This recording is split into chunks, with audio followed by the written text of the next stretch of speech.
Diana from Adirondack Girl at Heart. I teach vintage and antique lovers how to create successful antique businesses. One of the ways I do that is through these videos. Today I'm going to focus on ceramics, and I'm going to start with one of my favorite pieces. I'm calling this a tea bowl. It's got hand-painted decoration, beautiful patina. Would have come with an underplate that would be a little bit higher than a regular teacup saucer. Drinkers would have poured their very hot tea, supposedly holding it exactly like this, into the plate, and then they'd sip their tea from the plate. And that came about because, of course, tea came from Asian countries, and they drank their tea from handleless cups. And so that's how it started. And then handles were added right around 1810. And this piece cost $1, and it should sell for about $15. I just think it's a beautiful, beautiful addition to a farmhouse cupboard. It could be used for dip and that sort of thing. Relishes, functional and beautiful. Okay, so now I'm gonna show you some blue and white ceramics that I picked up. Here's a pair of salt and pepper shakers, not really old, although look at the bottom, they have a real nice older look. I'm gonna date these to about the 1980s when this spatterware, overall spongeware look was popular. I paid $1 for them, and they should sell for about $15. Here's a beautiful bowl that I picked up at a restore down in Kingston. It was $1, and it is signed Nortaki, which is Japanese. It's got an M in a wreath. That's a very common Nortaki mark. So I would date this to the 50s, 40s or 50s, and I just think it's so delicate and beautiful. Again, perfect for dips, serving dips, that sort of thing, and I will price it at about $12 to $15.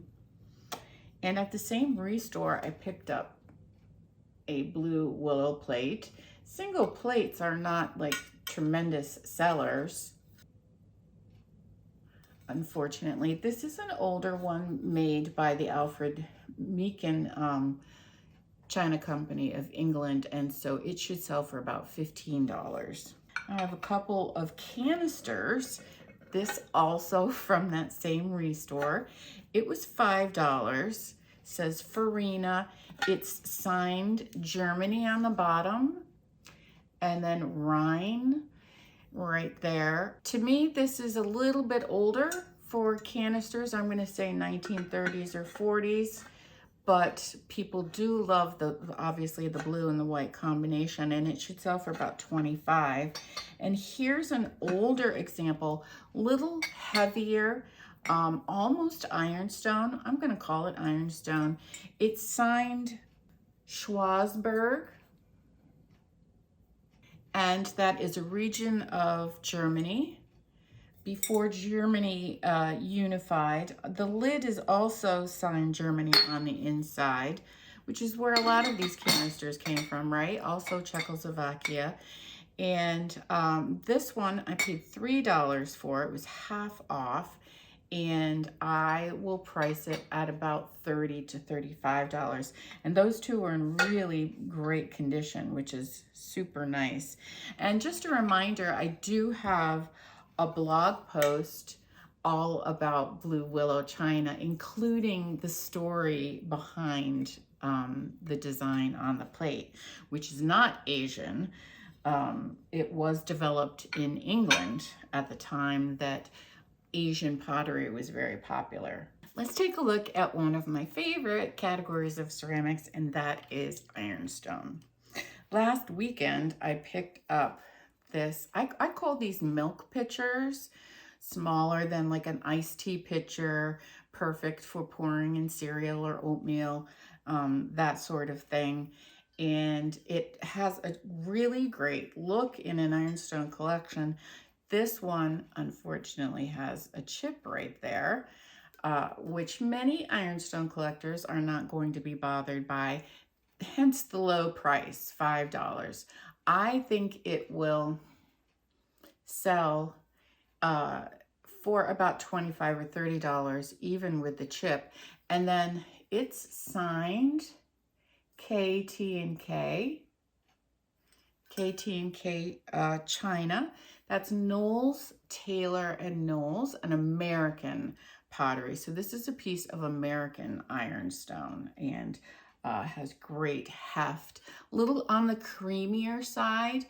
Older English ironstone has a bluer tinge. American ironstone tends to have a creamier tinge. Here is an underplate for a soup tureen.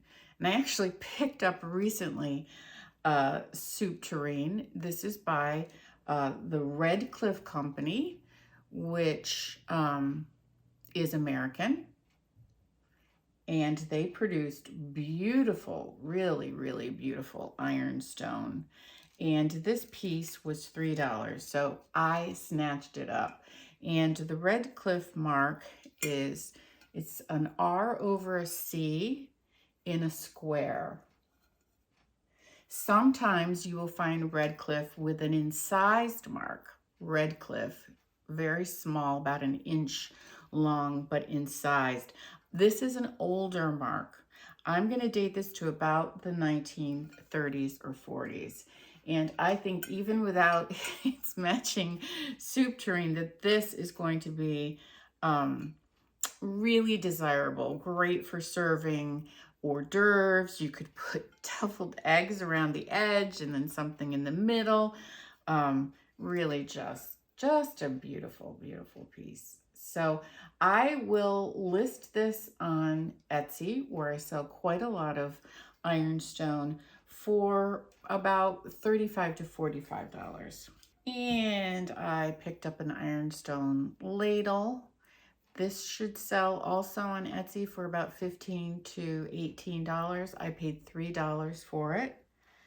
Great for a vegetable serving dish or a soup tureen. Here's a piece of restaurant ware. Sweet, sweet design there. Super heavy and well made. I love restaurant ware because of its glossiness and its heftiness. And then often it has really sweet designs like that. This is called, I believe, ivory, but the company is Shenango China, and that's a Pennsylvania pottery. Isn't that a pretty mark there?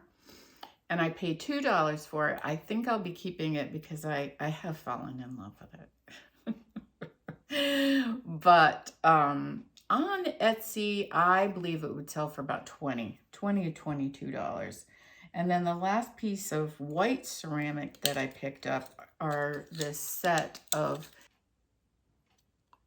these are little cheese labelers, cheese steaks. You would use an erasable marker to write Gouda or cheddar or whatever type of cheese you have. It was $1 for the set of 4, and I think it should sell for about $10 or $12. Okay, so we have 2 more things that I want to show you, both of them dinnerware. Let's start with this. This is a set that I picked up for $8.99. This is dinnerware by Harker Pottery.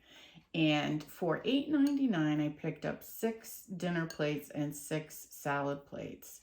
And I thought that was just a really great deal because, not because dinnerware is doing so well, but people don't actually want entire sets. They're not interested in a bread plate and a salad plate and a mug that doesn't hold much coffee. So I think this is more saleable. Plus the design, like the taupey color is beautiful. This bamboo pattern is very striking. It's referred to as a cameo. Harker made a lot of dinnerware with these cameo designs on them. They called it Harker Ware, and there's the mark on the back. I would date these to the 60s or the 70s. And I am going to, I think I'm going to try them on Etsy first in the $50 to $60 range and see how that goes. Okay, last piece, almost last piece, second to last piece. I bought 2 of these darling Magelico rabbit plates. These are produced by the Bordala Pinheiro Portuguese company. You can find these at TJ Maxx and Home Goods, which is probably where these were sold, but they are very popular. So I call them newer Magelica. I do have a video here on YouTube all about Magelica, and I have an article on my website, and I'll link to all of both of those in the description. So I bought 2, like I said. They were $3 each, and they should sell for about $20 to $25 on eBay or Etsy. And there's the mark right there. And the article on my website has all different kinds of marks and great information and values and that sort of thing to help you with your Magelica. So the last thing I wanted to show you, this is kind of silly, but I picked up this mug at a thrift store. The man, the myth, the legend. You can get very cool mugs. Most of you probably already know this, but very cool mugs for 99 cents or less at most thrift stores. This one was 99 cents at a Salvation Army, and I bought it for my husband as a fun little gift next year for Christmas. So that's it for my ceramic finds. I hope you enjoyed seeing them. I'd love a thumbs up, leave a comment, follow, subscribe, and as always, happy hunting.